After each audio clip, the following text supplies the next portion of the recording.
Il est 7h42. Notre premier invité politique ce matin, c'est Gilles Legendre, député La République En Marche de Paris, réélu avec 63,4% des voix. À Paris. Bonjour Gilles Legendre. Bonjour Patrick Roger. Ce scrutin est marqué par une hécatombe dans la Macronie avec quelques ténors qui passent à la trappe, une victoire en demi-teinte de Jean-Luc Mélenchon et une percée du RN et la résistance des Républicains des LR.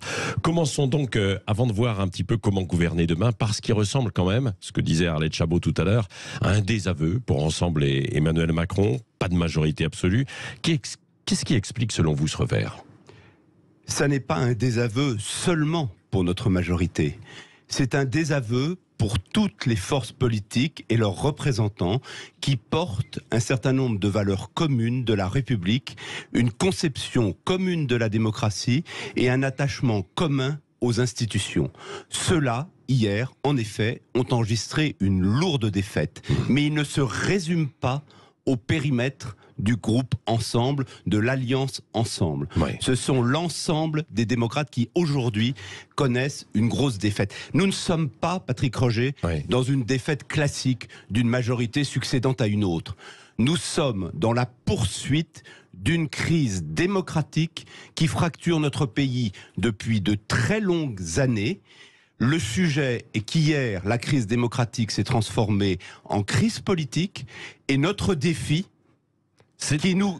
qui doit tous nous mobiliser, est d'éviter que cette crise politique ne se transforme en crise de régime. C'est ça l'enjeu aujourd'hui. Nous en sommes là, Gilles Legendre, pour vous. C'est aussi grave que ça. Crise politique, crise de régime. Alors comment Emmanuel Macron avait dit... Crise de régime, il faut l'éviter. Oui, il faut l'éviter. Il faut l'éviter. Mais nous avons hier les symptômes, mais avec un effet de loupe inouï, d'une crise démocratique qui, à chaque échéance électorale ou à chaque crise telle que nous la connaissons, trouve un nouvel accent plus profond, plus marqué. Stop. Il est temps de dire stop. Alors stop, mais ça va passer par quoi ? Par exemple, la proportionnelle, Macron l'a refusée, les Français l'ont fait finalement, puisque à travers ce vote, il y a une forme de proportionnelle, quoi. Est-ce que c'est une bonne chose que finalement tous les Français soient beaucoup plus représentés à l'Assemblée nationale ? Certes, mais jamais la proportionnelle à elle seule ne sera un remède miraculeux à la crise démocratique que nous venons d'évoquer. Je pense qu'en effet, le président de la République doit proposer au pays une grande refondation démocratique qui aille beaucoup plus loin que la commission transpartisane pour la réforme des institutions ou que le Conseil national de la refondation qu'il a évoqué pendant sa campagne et après son élection. Ça doit être le grand projet du pays que le président de la République doit incarner. Il est dans son rôle de le faire. Il est dans le rôle d'arbitre qui est attaché au statut du président de la République sous la Ve République. C'est là que nous l'attendons, c'est là que son rôle doit marquer le pays. C'est la fin de la Ve République, alors, si je vous écoute. En aucun cas. C'est-à-dire il faut réformer un grand projet en fait en profondeur. Est-ce qu'il faut remettre la refondation, la Ve République, quoi. Non, la refondation démocratique, ça n'est pas que la refondation des institutions. C'est aussi, par exemple, la refondation de l'action publique. Une grande partie de la défiance de nos concitoyens, qui explique les votes radicaux, qui explique le niveau de l'abstention, tient à une grande défiance vis-à-vis des services publics. Les services publics que vous et moi payons avec nos impôts. Et qui aujourd'hui, aux yeux des Français, à tort ou à raison, et souvent à tort, et parfois à raison, ils nous considèrent que le compte n'est pas bon.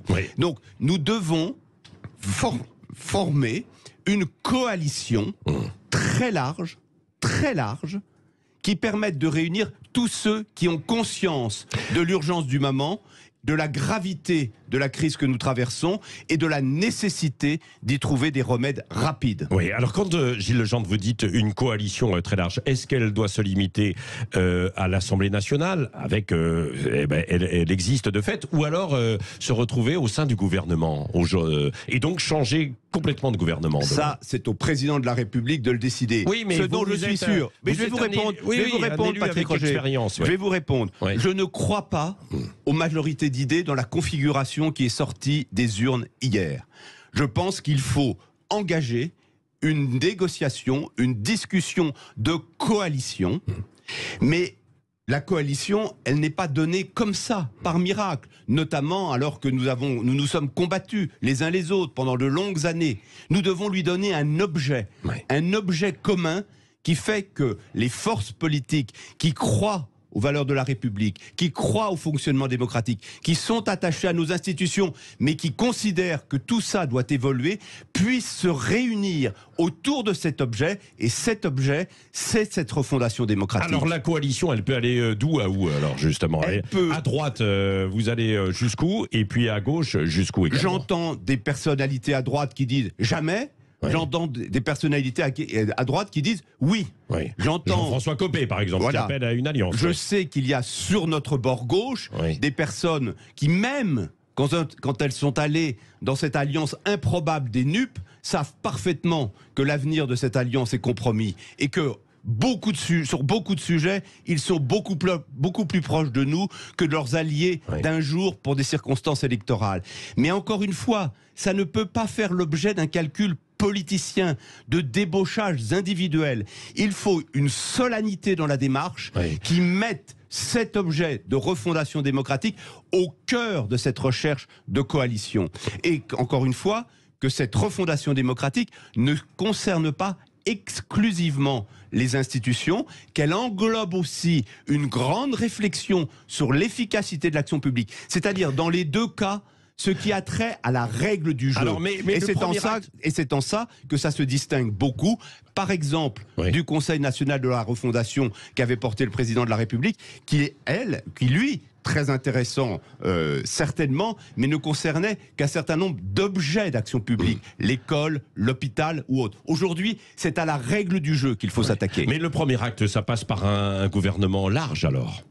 Une refondation d'un grand gouvernement, ce que vous avez dit tout à l'heure. Patrick Roger, je sais qu'entre maintenant et les jours qui viennent, ça va être le grand jeu. Est-ce qu'on garde la première ministre, est-ce qu'on la garde pas, quel premier ministre, etc. La première ministre pour moi, ça n'est pas ça le vrai sujet. Est-ce que c'est sa défaite de la première ministre, Elisabeth Borne? Non, je l'ai dit au début, la défaite, c'est une défaite collective, évidemment la nôtre, mais pas que la nôtre, pour les raisons que j'ai dites au début. Et le sujet aujourd'hui n'est pas le maintien ou le départ de Madame Elisabeth Borne. Le vrai sujet, c'est comment nous stoppons une dérive qui a connu hier un accès supplémentaire. Et notamment, la question aussi, c'est également la répartition des responsabilités au sein de l'exécutif. Le président de la République, dans les circonstances compliquées que nous vivons, doit retrouver le rôle d'arbitre au-dessus des partis, se concentrer sur les choses essentielles, la situation internationale, dont vous savez, comme moi, à quel point elle est préoccupante, l'Europe et, sur le plan intérieur, cette question de la refondation démocratique qu'il peut seul porter, précisément parce qu'il s'agit de la règle du jeu collectif. L'Assemblée nationale doit revivre un petit peu, ce qui n'a pas été le cas pendant les 5 dernières années. Ne caricaturez pas, Patrick Roger. Je suis bien placé pour savoir que je n'ai pas été étouffé. Vous voyez, je suis toujours vivant et je ne suis pas le seul dans ce cas. On disait quand même, pour beaucoup de députés, La République En Marche, ils l'ont dit, ils l'ont reconnu. Mais le problème, moi, je suis partisan de la proportionnelle. Donc l'idée que les groupes extrêmes puissent être représentés ne me choque pas par principe, sauf que eux sont guidés par un seul objectif qui est de déstabiliser le système. C'est ne pas s'insérer dans le système. Et donc, nous sommes sous la menace de stratégies d'obstruction qui sont contre nature, antidémocratique. Dernière question, Gilles Legendre. Vous avez dit, il faut une grande coalition. Est-ce qu'il ne faut pas aussi avoir une part d'humilité? Les Français n'ont peut-être pas... Est-ce que vous n'avez pas été puni par une forme d'arrogance, en règle générale? Je suis prêt à assumer tous les reproches, collectivement, y compris l'arrogance, et personnellement. Nous avons probablement été très exaltés par notre victoire en 2017 et les conditions de cette victoire. Aujourd'hui, nous avons 5 ans d'expérience supplémentaire. Nous portons une gravité. Je vais vous rajouter quelque chose, Patrick Roger. Il y a aussi de la tristesse ce matin, que je voudrais mentionner, notamment pour tous les collègues qui n'ont pas été réélus hier ou dimanche dernier. Un certain nombre d'entre eux étaient au groupe La République En Marche quand je le présidais. Et j'ai pour eux un attachement particulier et une pensée particulière pour mon ami Richard Ferrand, à qui, je peux vous le dire aujourd'hui avec une énorme gravité, il va être extrêmement compliqué de trouver un successeur dans les jours qui viennent. Merci. Gilles Legendre était l'invité de Sud Radio ce matin. Patrick député La République En Marche, ensemble de Paris, réélu avec 63,4% des voix.